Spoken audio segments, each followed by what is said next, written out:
I'm Maria Menounos, and you're tuned in to AfterBuzz TV, the ESPN of TV talk. Now, let the buzz begin. All right. Here we are, guys.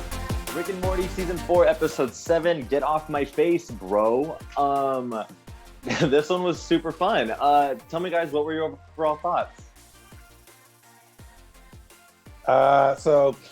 Yeah, a lot to unpack in this episode. We got a little 9/11. We got a possible incest. Which that was very weird. And we have Summer actually being a queen versus thinking she's one. So we had a lot of wild stuff happening in here. How about you, Nate? It was good. I liked it a lot. I thought it was really funny. It was a cool kind of way to return to form, but still present their storytelling in a way they haven't done before, with like non-linear storytelling. I enjoyed it a lot. It was good. Yeah, it was fun, especially coming back from last week where it was just all sorts of things. It was nice to have I guess it was pretty similar, but it was nice to have like a story, like a journey to go on, not just like 100 random different things. Yeah. But we'll get right into it. But first of all, let me just say, I'm your host, Cody Epperson, and I'm here with two awesome Rick and Morty fans. We got Nate Miller and Rob Stiles.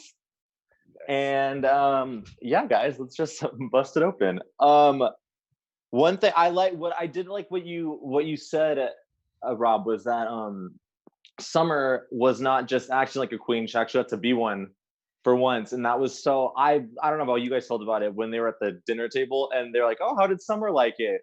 And they were like, because instantly I was like, "Oh crap!" Like they left Summer. Like what happened? They destroyed the planet.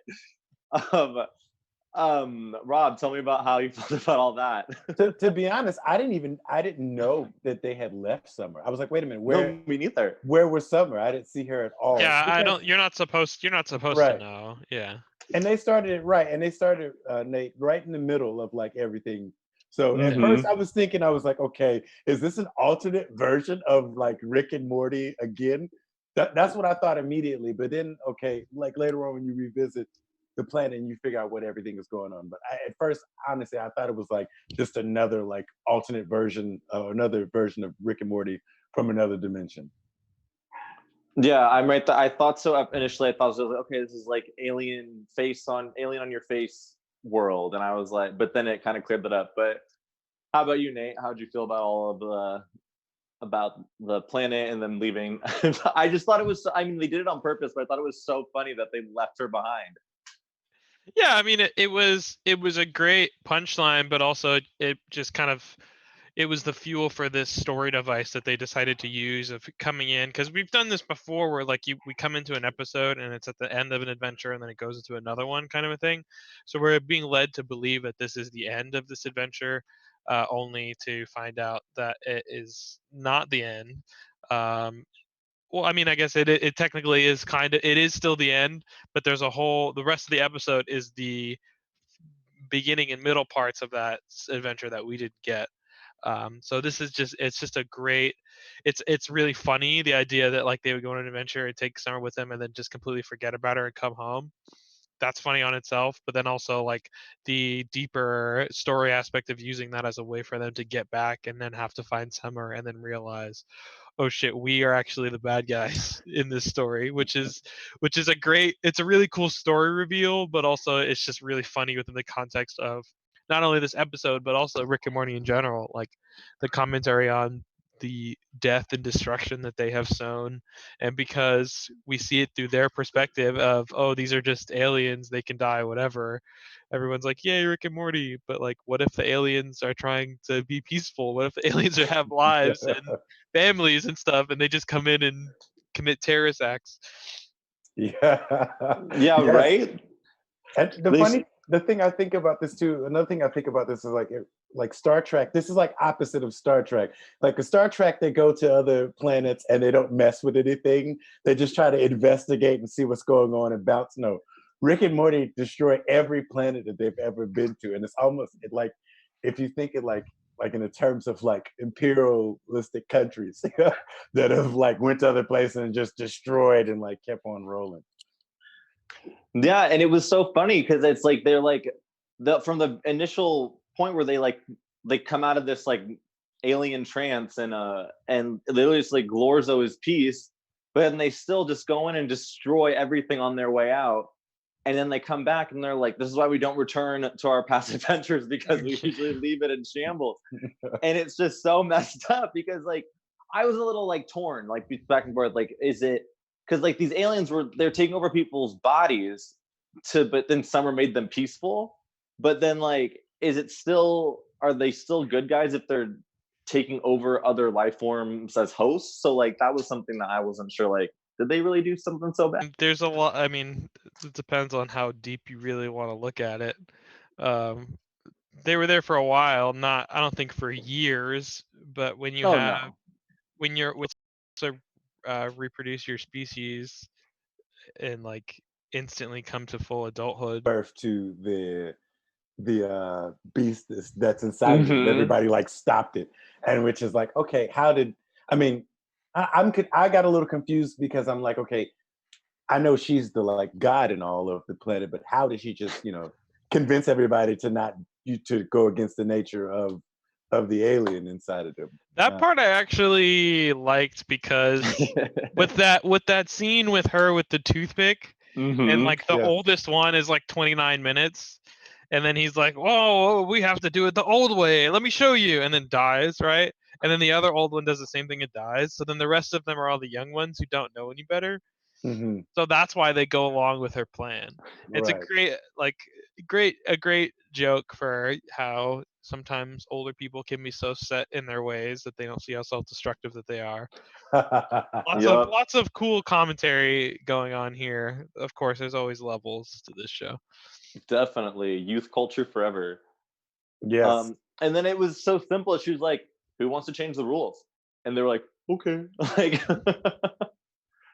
but one thing we should touch on though is when Rick and Morty are dipping out of that planet, they leave a destruction in their wake, or a plethora of destruction.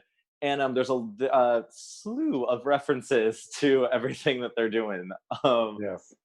Rob, I know you wanted to touch on that one for a second. Well, yes. First of all, the escape, that heroine escape from that planet, before we know that Summer was left there, because we start in the middle. The way they escape is so cool and so crazy. It's just like, okay, we're not even expecting anything else. We're expecting that to be the end of that, and we move on to something else. And it's just the way that they executed, their escape. But as they're escaping, there's a point where they see like these structures that resemble the World Trade Center, the Twin Towers, and even down to the way that they're flying at them, and then they have that moment. And for me, this was a surreal moment where they were just like, no, not 9/11. No, too soon? Yeah, too soon. But instead, they're going to do a Pearl Harbor, And I love how that's the alternative, to 9/11, because Pearl Harbor in their minds, and I think in some part of our society minds, has happened so long ago that it's not as relevant as a 9/11. So the lesser of the two evils with these characters, and I'm pretty sure some people within the society, would be to go after the Pearl Harbor instead of the 9/11. But honestly, a little bit of me was kind of wanting them to maybe hit one of those, because I just wanted to see how far they would like to push this, to push this boundary. And I think that's a boundary that you can't necessarily cross. But if anybody were to do it, I think Rick and Morty would be the ones to do it. I mean, but essentially, it is still a 9/11 joke, right? Like they didn't make it. They made it as tasteful as you could, but the joke is still there, right? The implied humor of what them choosing not to do, what they were going to do. So it's really smart. They're definitely going to get a ton of press for this, and people are going to talk about this for sure, which is good and bad, of course. But yeah, like I admire it because it's funny. I agree with you. Like Pearl Harbor should still be a serious thing, but just the way that we perceive time and the way that the culture kind of moves past things, we're definitely more sensitive about 9/11 than Pearl Harbor, which is like part of the joke as well. But yeah, them making that choice, even having that choice, is like making the joke, which I don't know. I thought it was really funny. I have a dark sense of humor, so I thought it was I did funny. too. But also, I was like, damn, they're really like, you can tell, and especially with the last episode and this one, they really feel the success Mhm. and like we can pretty much do whatever we want and get away with it kind of a thing.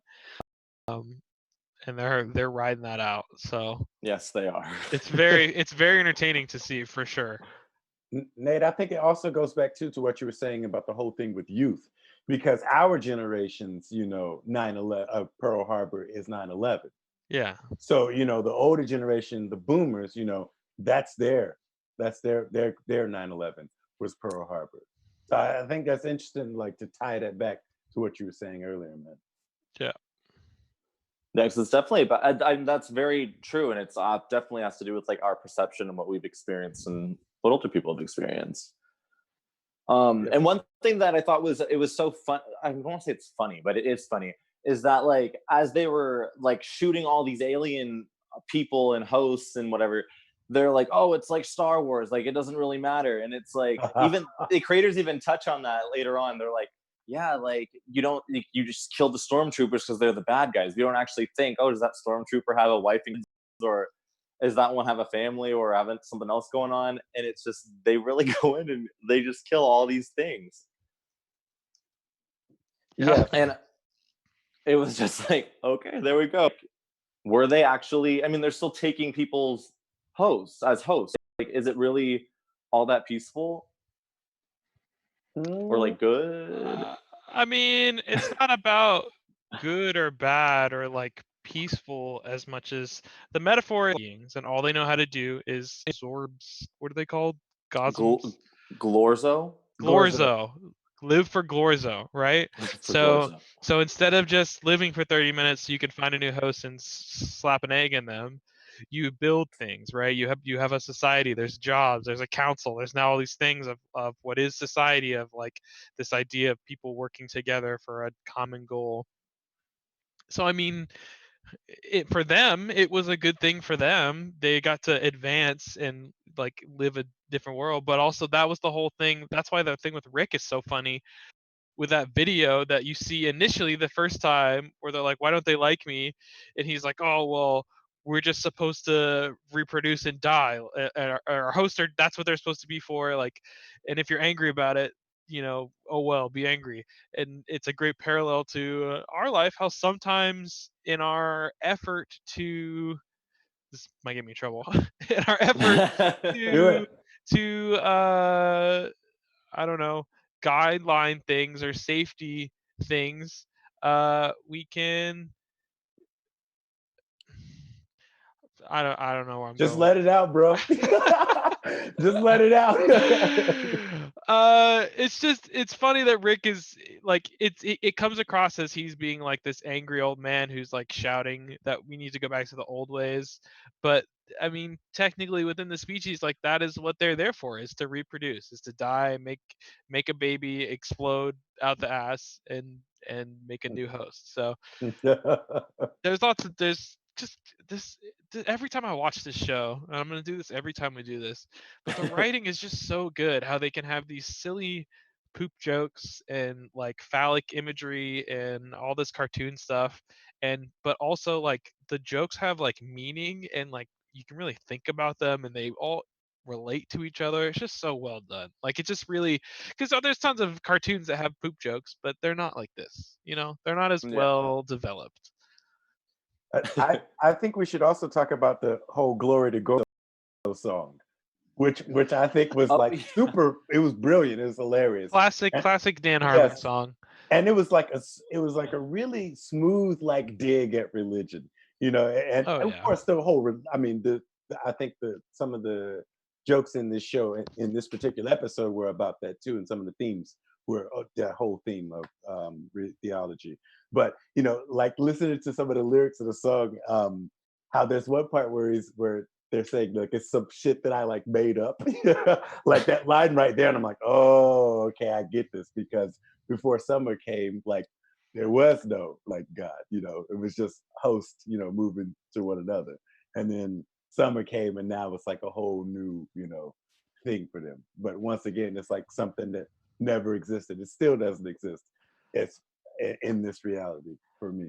I love that Summer didn't really have a plan to leave. She had these whole race of beings subservient to her, and she's responsible for her. And so her plan was to send them to Earth so they could take all the human bodies as hosts, and then she could be the queen of all of them as well.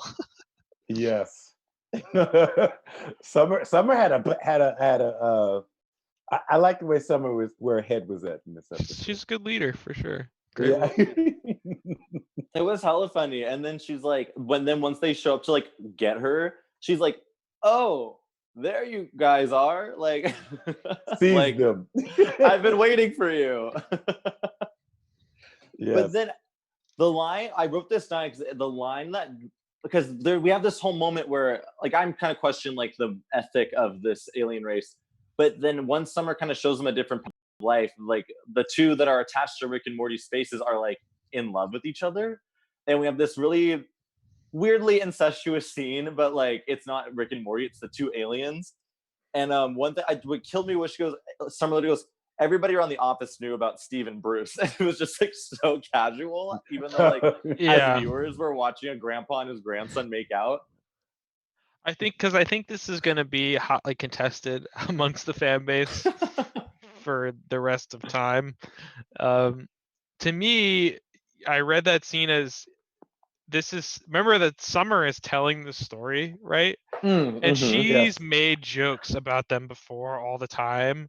So to me, this was part of that. How much of it is true? Maybe some of it about the aliens, but I feel like the majority of that, as soon as they started making out, I was like, all right, now Summer is like, she's taking poetic license. She's taking the piss out of them. Yeah, that's how I took it. I think it will hotly be up for debate for a long time, but God. No, I think that makes more sense in my opinion. Like I think you've dispelled what I thought. But they did have the weird kiss thing last episode too, though. Yeah. So it's not like it didn't come out of nowhere. Mm-hmm. Yeah. That's what I was saying, like this weird incestuous thing, and since it happened in a prior episode, it's like, okay, so now what are we to believe? Is this kind of like some like I guess it's the joke that they spend so much time with each other that they're like starting to get feelings for each other, which is, like I said, it's weird. I know it's legal in some states, but it's still weird for me here in California. I think that would be a weird the show. That would be a weird route to take. Yeah, I don't know. Like they take some weird routes, but I don't know if that's the one they're gonna go in. I hope not. Yeah, I think they'll definitely keep poking fun at it. It's definitely like a Freudian thing going on, but I don't think they'll actually like go into that. I honestly, I don't think anybody's off limits because I watched the episode and I felt personally attacked because there was a little joke in there about podcasts. Which I didn't like, because like Summer, the whole thing with Summer letting those guys stay, in the form they were with the aliens on their face was because, they didn't let her listen to the podcast. And you says the line, just let me listen to the podcast next time. But a whole other thing the one we have to get to before we get to that one is like, everyone, let's pretend podcasting isn't boring. And it's like, man, I love my job. I have fun every time I do this. I don't know. So if any of you kids see what you believe what you see on TV, don't believe that, because podcasting is definitely fun. It can be. You have to be listening to a conversation that you are interested in. Otherwise, it's just people talking. Gotta brush off the haters, man. Because I'm interested. Sometimes. I think so. Bring some excellent points to the table. Thanks. Speaking of, do you want to take over and do our special segment? Ooh, sure. If you guys are ready. I wasn't ready. As ready as I can be. But yeah, I'm ready. So Welcome back to another edition of Rick and Morty Trivia with AfterBuzz TV. We're gonna start with a question. This one is worth 3 points. Once again, you guys just need to, Nate and Cody, just raise your hand whenever you're ready to answer. Oh, excuse me, your name is your buzzer. Sorry about that. All right. So we're gonna do 1, 2, 3, possibly 4 questions. Oh man. But you guys got this, okay? So the first question is worth 3 points. Szechuan sauce is made from what Chinese pepper?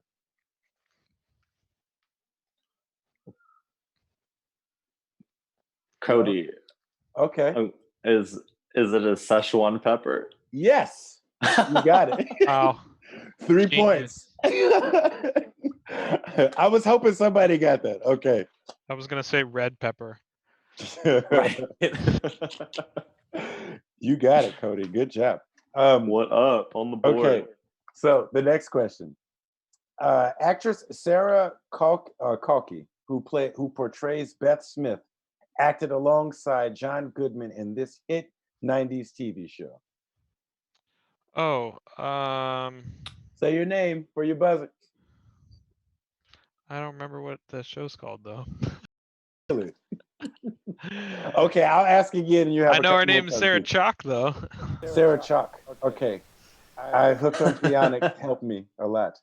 So Sarah Chalk, who portrays Beth Smith in Rick and Morty, acted alongside John Goodman in this hit 90s TV show. I'll give you a hint. The lead is a female. Oh, it's what's her name?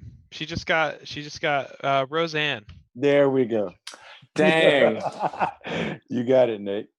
Okay. I'm not in the show, so that's why I had a hard time getting the name. Okay. So, and this one is for, is this 1 point? Yeah, 1 point. Okay, so at the end of this episode, which was episode 7 of season 4, Summer and her friend have a conversation about how much Summer's friend admires her dad, Terry. What movie is this based on? I'll give you 3 choices. Oh. A, Can't Hardly Wait. B, American Pie. C, American Beauty. I'll ask one more time so you guys. I got it. Nate, American Beauty. Yeah, you got it, Nate. I would say American Pie, but I don't. Oh shoot! I need to get a wireless setup. Whoa! Technical difficulties. Dang! Almost lost everything. Yes. Well, I have one more question. So this one's different. So this one's worth 1 point if you get the year of this correct. This is worth 2 points if you get the date and the year. Excuse me, the month and the year. It's 5 points if you can get the exact date. Okay. Yeah. Okay. So once again, 1 point if you get the year correct, 2 points if you get the month and the year correct, and 5 points if you get the exact date. So, what was the air date of the pilot episode of Rick and Morty?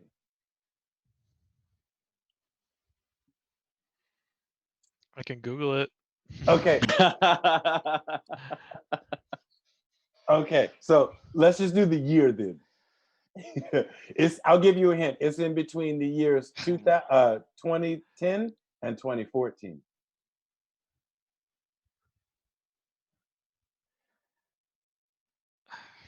Okay, it's in between the years of 20. What? 2013? You got it. I'm gonna give you 2 points because, yeah, you got it. We'll call it an even 3 because Sure. Nobody was gonna get the original air date. I'll take it. Because the original air date was December 2nd, 2013, but nobody was gonna get that one.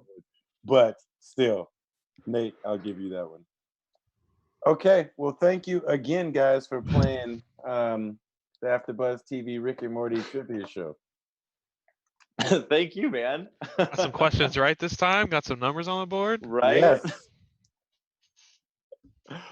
You guys, so I don't know about you. You guys seem to be very more on par with like what's kind of going on, not on the surface of this show. So I kind of just want to throw it out to either of you, both of you. What, like, if there's anything from this episode that you thought was particular, that stood out particularly to you? Well, for me, yeah, the 9/11 thing definitely stood Yeah, out that was because the point. that's gonna cause some flack. I mean, I myself probably am gonna get a little bit of flack because I wanted to see them, do something stupid and possibly end their careers. But honestly, I don't think they would have ended their careers. I think it probably would have gave them more fans. And the whole thing with the incest thing, the possible incest thing, that one is like, okay, that's a whoa moment because since it happened before, I wonder how it's going to progress. Is it going to get worse, or is it going to get lighter, or is it going to get darker, or straight up like end of the season, like ambiguous, like alternate reality where they're together? So I don't know. Now that you say that, I'm surprised. I mean, I'm surprised there hasn't been like, oh, alternate like Rick and Morty in love with each other universe. Like how that has. I mean, they've created a world where all these different any universe can exist. So. Hmm. Yeah, I just there's I so don't much want to that see that. happens. You don't want to see that? No, I No, I don't. don't. I don't want to see I'm not that. saying I'm looking for it. I'm just saying it has to exist. Sure, sure. I would definitely say my standout are definitely the 9/11 joke. But also them bringing it back in the end to the interdimensional cable again, I find interesting, especially 2 episodes in a row. Um, and I'm really curious to see, like, continuity-wise, how this episode affects Rick and Morty's adventures, because it kind of reframes in a way I think Morty hasn't really thought about, of like all the stuff that they do and like the potential victims that they are doing them to. Um, so yeah, it should be interesting to see if they keep kind of following that plot line through and kind of see where they take it. I was thinking to do today also about how they're supposed to do 60, 70 more episodes, like 100 in total. And this is Okay. season 4, so they're reaching the halfway point. So I'm wondering if there is going to be like some major change by the end of the season, and then season 5 will be, it'll still be Rick and Morty, but it'll be something different has changed. Heck yeah. And one thing that you kind of reminded me, Nate, is when they are escaping the planet initially and they're destroying everything, they actually have like this really nice heart to heart where Rick is like, oh, I need to get this out of my system, like blah blah. And then Morty's like, oh, like just let me in. So like it was really cool because I feel like it's always like, shut up, Morty. And it was just nice that there actually is like I think it's more prevalent, this like Grandpa Rick love that actually does exist and he cares about his grandkids.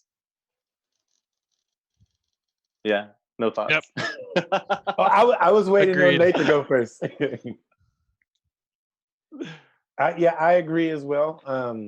Because for the better part of 4 seasons, we've seen Morty be a substandard like assistant to Rick, Mhm. and Rick puts him into these situations that are like crazy, and but we also see Morty grow, as a character, as far as being better with helping Rick. But at the same time, we don't really get to see a lot of those moments between those two where they're like some kind of appreciation. It's normally just, one-way dialogue with an additional 2-way dialogue here and there between Rick and Morty, but it's normally all Rick. And I'm glad we got to see this little piece of like a connection between them. Yeah, me too. Do we have, Nate, I forgot to double check. Did we have anything newsworthy today, or No, I'm sure there's going to be some news about the 9/11 joke. we'll get there. But not yet. For sure. And like, I mean, again, I had the same issue when we talked last week. Like, are there really? Can we still even do predictions for this? Like, is that a thing? It doesn't seem like a show that we can predict. Nah? Yeah, I think it's unpredictable rather. I mean, I don't know. I guess for me, my predictions are more like wishful thinking or things that I would like to see.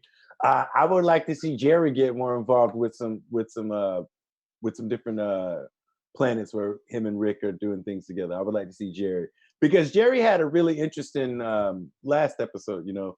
So I would like to see Jerry, you know, become more of a man as far as Rick standards go, and I would like to see where that would go. But will I see it? I don't think so. Yeah, I could definitely go for an episode that kind of focuses on some other characters other than just Rick and Morty. Not that I don't want to see them, but those are usually some interesting adventures. And this was kind of like that. We definitely got a fair amount of summer, but yeah, we could always I'm always up for more Jerry. Yeah. Yeah, I agree. I do want to see more. Maybe get some Beth in there, because the only thing I can really think, because we can't really predict where they'll go and what they'll do. But I do feel like as the family unit, they've been focusing on like, oh, we have to. You need to ask Morty's permission, or if he wants to go, you can't just make him go with you. There needs to be some sort of structure. And so I feel like their family unit, they're trying to do something there. And I don't know, either Jerry's going to get fed up or Beth is going to get fed up. And I think maybe we'll like B plot there, but something I think will come with that whole scenario. You know. Agreed. But yeah, I guess, I mean, unless you guys have anything you want to throw out there, where can they find you on social media? Where can we find you guys? Yes, you can find me on Instagram at Rob Stelo. That's ROBSTEELO. And if you guys have any predictions, any tea, and any backlash, any rage you want to give me about the 9/11, definitely add me and invade the DM, because I want to see how this goes. Guys, you can find me on Twitter and Instagram at DogLikeNate. And I'm on Twitter as Cody_F and on Instagram as CodyEp. Thank you all for listening. Thank you all for watching. We appreciate it. We love you. And we'll be back next week for episode 8, same time. Our founder, Kevin Undergaro, and me, Maria Menounos, would like to thank you for tuning in to AfterBuzz TV. Remember, we're not just the first, we're the biggest in the world, and we're the only destination for all your favorite TV shows. Whatever you crave, we've got it. So go to AfterBuzzTV.com and check out our lineup. Buzz you later. The views expressed herein are those of the hosts only, necessarily reflect the views of AfterBuzz TV or its owners or principals. Buzz you later. I never heard that before.